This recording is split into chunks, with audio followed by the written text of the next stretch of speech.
Hey everyone, welcome back.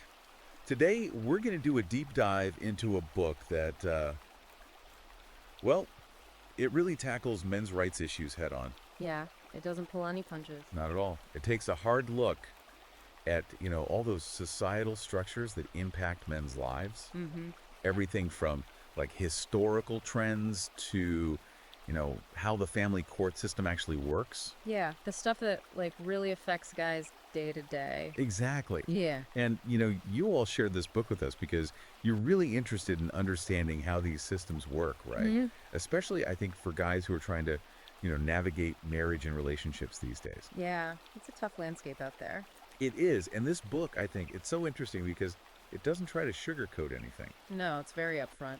Right off the bat, it just comes out and says, men are facing some serious systemic disadvantages Mm-hmm. in all these different areas of life, almost like, the game is rigged against them. Yeah, it makes you think. It's a strong statement, but then the book goes on to back it up with some pretty compelling examples. Oh, absolutely. Like one of the things it dives into is how custody cases are decided Right. and how it often seems like mothers are favored, regardless of how involved the father is. Yeah, that's a big one. And it doesn't just stop there. It even gets into like the financial strain that men often face Yeah. with things like, alimony and child support payments. Mm-hmm.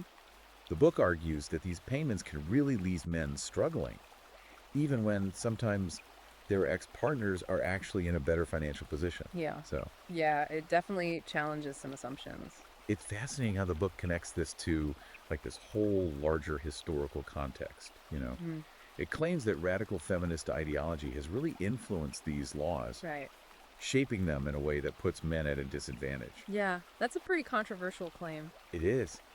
And it goes even further. It even critiques the way domestic violence laws are applied, arguing that they often lean towards women's accounts and potentially overlook male victims. Yeah, that's a tough one to talk about. It is, but it's so important to have these conversations. Absolutely. So, we're already getting into some deep stuff here. Yeah, this book doesn't shy away from anything. What I find really interesting is how it ties this legal aspect to like a broader cultural trend. Mm-hmm. It argues that there's this societal bias against men who claim to be victims of violence. Right. And it's often rooted in these stereotypes about masculinity. Like men are supposed to be tough and stoic. Exactly. And that can make it really difficult for them to come forward and say, hey, I'm actually the one being hurt here. Absolutely. Okay, so this is where it gets really interesting for me. Okay, I'm all ears. The book dives into the education system, and it makes this pretty bold claim that policies influenced by feminism are actually putting boys at a disadvantage. That's a big one. What really stood out to you in this section? One of the things that really hit me was how it analyzes the rise in ADHD diagnoses and expulsions among boys. Mm. It suggests that the way schools are structured now, with all the emphasis on being quiet and sitting still, Right. it might actually be unintentionally pathologizing typical male behavior. Yeah, like are we punishing boys for just being boys? Exactly. And the book also argues that schools often suppress things like traditionally male interests Right. and their strengths, Mm-hmm. which can lead to boys feeling, disengaged and struggling academically. Totally. If you don't feel like what you're good at is valued, it's hard to stay motivated. And then there's this whole toxic masculinity discussion. Oh, yeah, The book really throws a curveball here. for sure. It argues that this whole concept is often used as a way to, like, control men, Yeah. not actually empower them. That's a really thought-provoking take. What are your thoughts on that? I think the book highlights this double bind that a lot of men face these days. Mm. They're criticized if they don't embody those traditional masculine traits, Right. but then they're also condemned if they do display them. It's like they're damned if they do, damned if they don't. Exactly. And the book argues that this leaves men feeling trapped, Mm. unsure of how to, like, navigate the current social climate. Yeah, it's a confusing time for a lot of guys. It is, and the book argues that this feeling extends to, like, the financial realm as well. Oh, yeah. It dives into how men might be systematically disadvantaged Yeah. by the tax and welfare systems. Okay.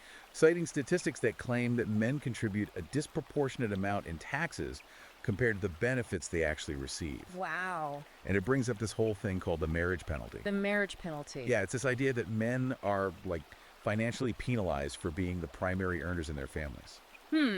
Interesting. Which, again, ties back to the book's main argument, that the system, as it stands now, is biased against men in all sorts of ways.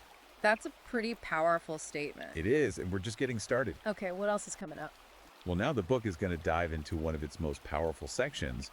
It analyzes what it calls emotional terrorism. Emotional terrorism. Yeah, and it suggests that this is a tactic that's actually being used to manipulate and control men.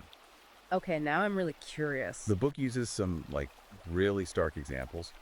Men facing false accusations, losing custody of their children, even experiencing social and professional ruin. Wow. Based on unverified claims. It's pretty intense. It sounds like it. And what's really interesting is how it connects this to, a broader strategy of eroding male power and influence, Okay. It talks about the decline of those traditional male support networks. Like what kind of networks? Things like, men's groups or social clubs. Right. How feminist ideology might have actually contributed to this. So, men are losing those spaces where they could connect with each other. Exactly. And it even goes as far as talking about the impact of feminism on, traditionally male-dominated spaces like the military. Wow, so it's pretty wide-reaching. It is. It's making this bold claim that there's a deliberate effort to, weaken male bonds and erode those traditional masculine values. This book definitely doesn't hold back. It doesn't. Yeah. But it's not just about pointing out problems. It also offers solutions. Huh, that's good. Strategies for men to, navigate these challenges and reclaim their power. I'm interested to hear about those. What are some of the key takeaways you got from that part of the book? Well, one thing that really stuck with me was the emphasis on, emotional resilience. The book argues that men need to develop the strength to, withstand these societal pressures I and agree. not let them dictate their self-worth. That's so important. It is, and it also talks about setting healthy boundaries in relationships. Especially with women. Yeah, and it encourages men to, really understand female psychology. Not to manipulate or control, No, not at all. but to create healthier, more fulfilling relationships. Exactly. It's about understanding, not control. And ultimately, it seems like this book is advocating for men to take back control in their personal lives, their relationships, and even in the larger societal context. Yeah, it's about stepping up and taking charge. Exactly. So what do you think, what stood out to you the most from this first section of the book? I think for me, it's how the book connects those individual experiences to this larger societal framework. It helps you see how these seemingly isolated incidents might actually reflect broader trends and power dynamics. It's like seeing the world through a new lens. Exactly. I totally agree. It's eye-opening to consider how all these different issues might be connected in ways we hadn't thought about before. Absolutely. It's a real paradigm shift. It is, and that's exactly what we're aiming for here on the Deep Dive, To get people thinking differently. Help you understand the world around you in a deeper, more nuanced way. Yeah, to question the narratives. But before we move on to the next section, there's another fascinating layer to this book that I think you'll find really, really interesting. Okay, what's that? It delves into evolutionary psychology Oh, wow. and how it might explain some of the, the differences between men and women. That's a big topic. It is. Are you ready to explore that side of things? Absolutely. Let's dive in. Welcome back now. Getting into the evolutionary psychology aspect, one of the things this book really emphasizes is that men and women, though equal in value and deserving of respect, have distinct biological and psychological differences. Yeah. Shaped by millions of years of evolution. That section really got me thinking. The book argues that these differences aren't just social constructs. They're deeply rooted in our biology, and they've played a crucial role in the survival of our species. Yeah. We're wired differently. And those differences have real world consequences for how we interact with each other. Right. And navigate society. For sure. It's pretty fascinating. Yeah, and it's not about saying one is better than the other or anything like that. All right. But understanding these innate drives can help us make sense of some of the patterns we see in relationships and in society as a whole. Totally. It's like the book is saying, hey, let's take off the rose-colored glasses for a minute. Yeah. And look at relationships from a more realistic perspective. Yeah. Acknowledging the biological and psychological underpinnings. Exactly. And this leads into one of the more controversial topics the book explores. Okay. Have you ever heard of the term hypergamy? I had, but the book really broke it down in a way that made it click for me. It's basically the idea that women are instinctively drawn to men who they perceive as having like higher status or more resources. Right, and the book argues, and this is where it gets a little controversial, that Yeah. this isn't some arbitrary social construct, it's a biological drive Mm-hmm. that's been essential for the survival of the species throughout human history. You know, at first that idea might sound a bit jarring, but the book presents it in a way that's not about judging women. Yeah. It's about understanding how these deeply ingrained biological drives influence relationship dynamics. Exactly. It's about understanding. Yeah. And it goes on to suggest that understanding this concept of hypergamy Mm-hmm. can actually empower both men and women to make more informed choices Right. in their relationships. Yeah, it's like providing a new framework for understanding that age-old dance between men and women, one that takes into account both biology and social influences. Absolutely. Now, another area where the book dives deep is female psychology and how it might manifest in relationships.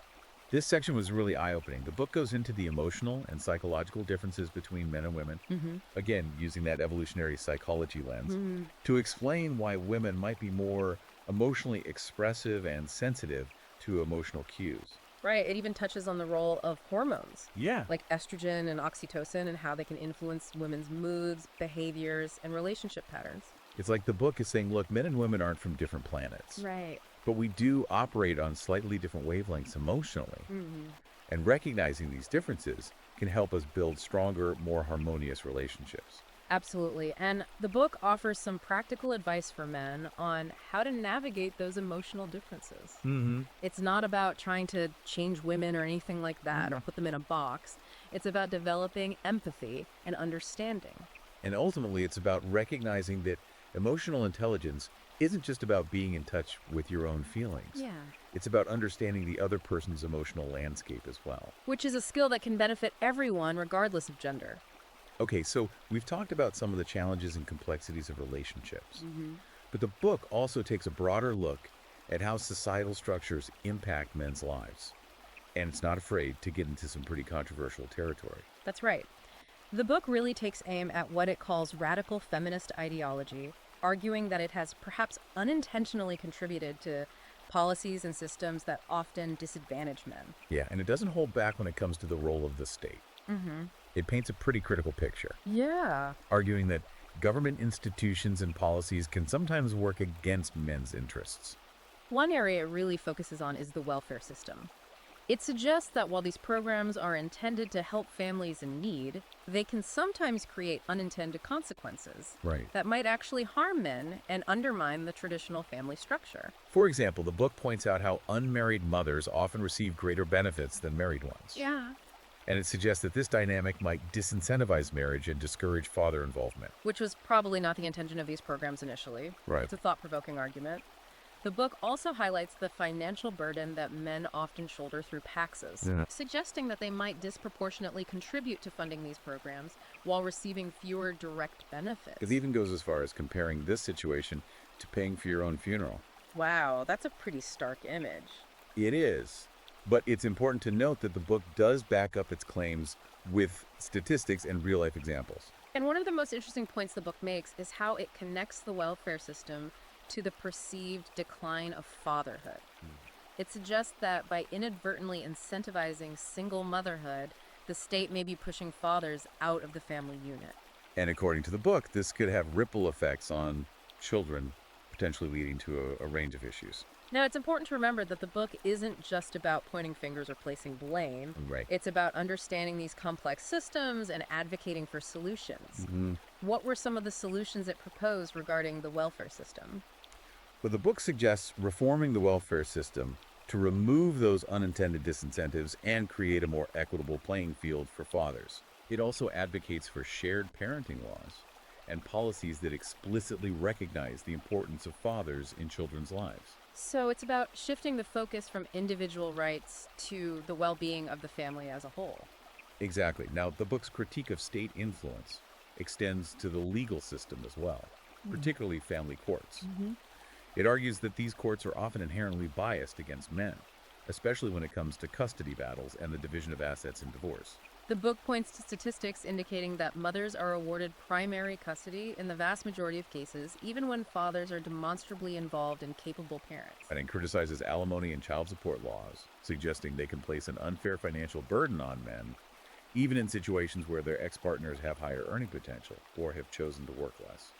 It also delves into the issue of false accusations, arguing that this is a growing problem, particularly in the context of domestic violence and sexual harassment claims. The book presents some chilling examples of men whose lives were upended by false allegations, highlighting the lack of due process and the devastating consequences for those who are wrongly accused. It's a stark reminder that the pursuit of justice can sometimes be flawed, and that the legal system, despite its best intentions, isn't always perfect. And the book takes this a step further, arguing that radical feminist ideology may have actually influenced the legal system, Right. leading to policies and practices that are inherently biased against men. It's a bold claim, but the book backs it up with legal precedents and real-life stories. One of the examples it cites is the Duluth model, a widely used approach to domestic violence that the book claims assumes men are always the aggressors and women are always the victims. Right. The book argues that this model, while well-intentioned, overlooks the reality of female on male violence and creates a system where men are often presumed guilty without sufficient evidence. It's a very controversial topic, and the book definitely sparks debate with this point. And this theme of potential systemic bias, according to the book, extends to the workplace as well. You're right. The book suggests that certain feminist-driven policies like gender quotas and affirmative action, while aiming to create more equality, might unintentionally lead to reverse discrimination, Oh, wow. where men are unjustly disadvantaged even when they're more qualified for certain positions. That's a tough one. The book offers examples of men being passed over for promotions or denied opportunities simply because of their gender.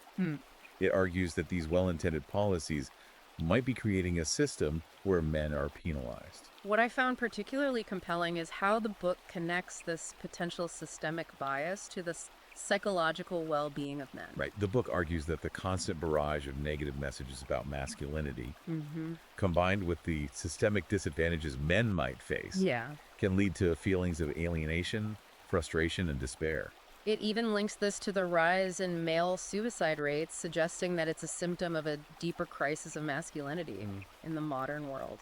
It's a sobering thought that the structures of society not only impact our outward lives, but also shape our inner worlds. Absolutely.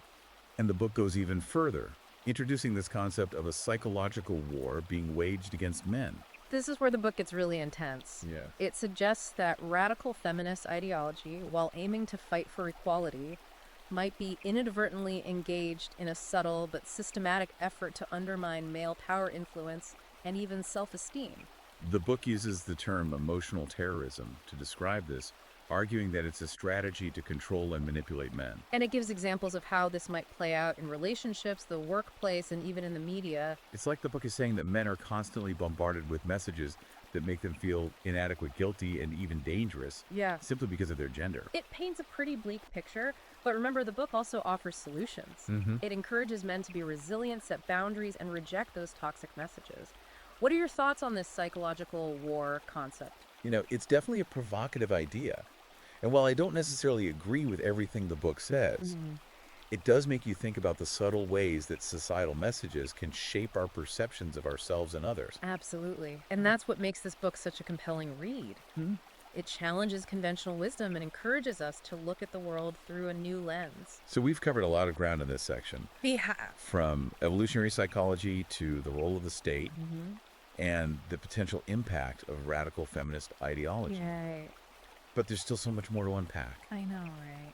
Are you ready to dive into the next chapter? Absolutely. Let's see what other insights this book has to offer. Welcome back to the final part of our deep dive. Yeah. So we've talked about, relationships, those societal structures, even like this potential psychological war against men. Yeah, lots to unpack.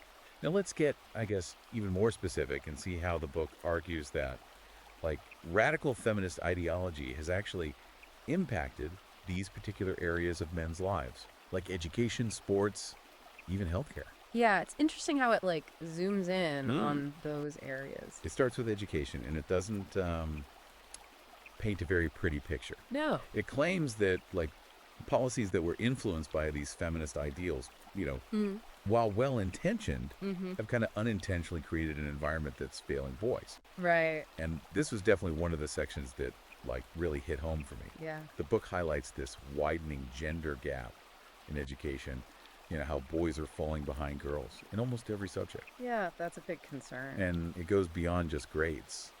Right. The book points to those like alarming statistics, the higher rates of ADHD diagnoses among boys, the increased likelihood of expulsion from school, Yeah. and then like that really concerning rise in suicide rates among young men. It's heartbreaking. It's really tough to think about. And the book argues that these trends aren't just random. Yeah. They're symptoms of a system that might be like struggling to accommodate the unique ways that boys actually learn and develop. It's like in trying to be, more inclusive, we might be like inadvertently punishing boys Yeah. for simply being boys. Exactly. And I think the book makes a really interesting point about how this like push to eliminate toxic masculinity could actually be creating a double bind for boys.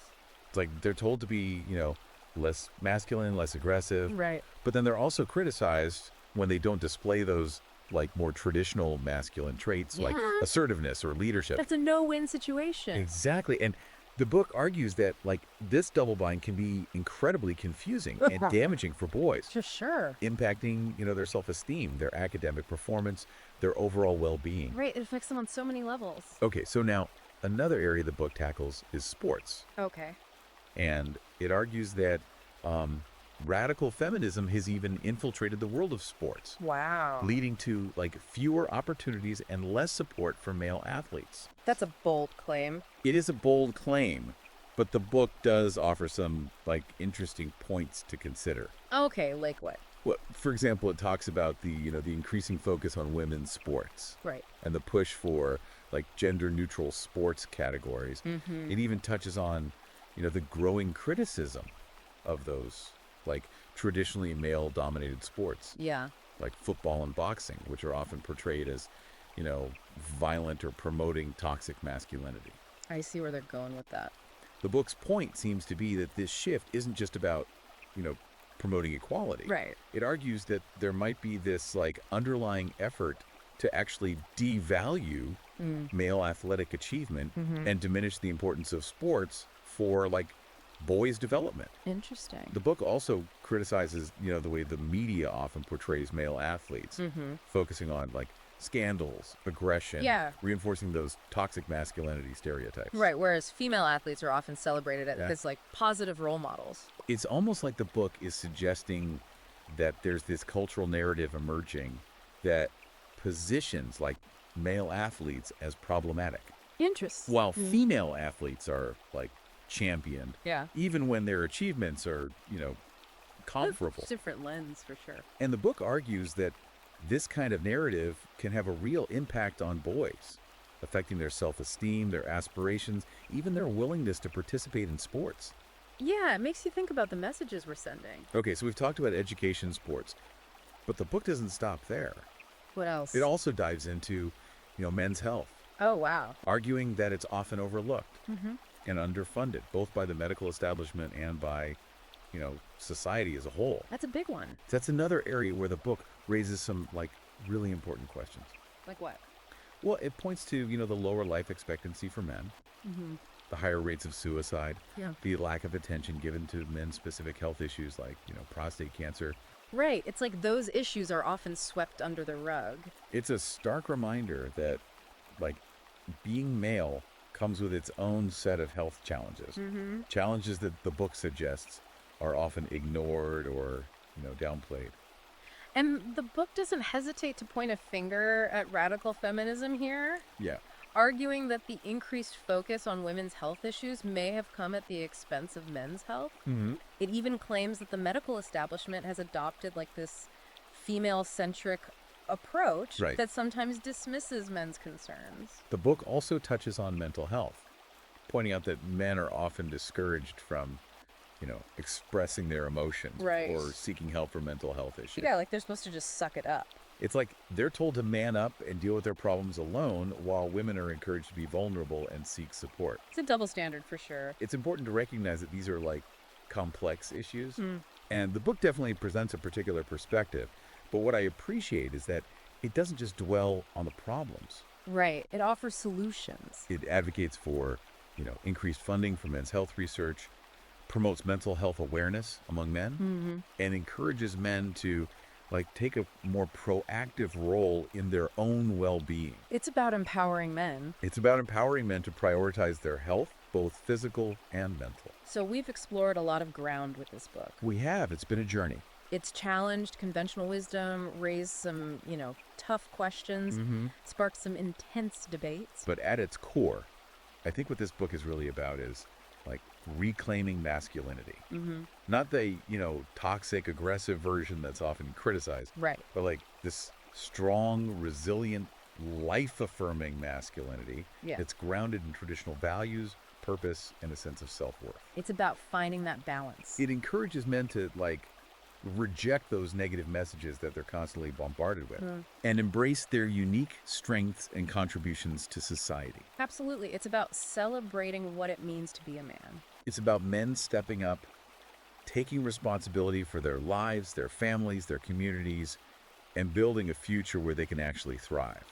I love that message.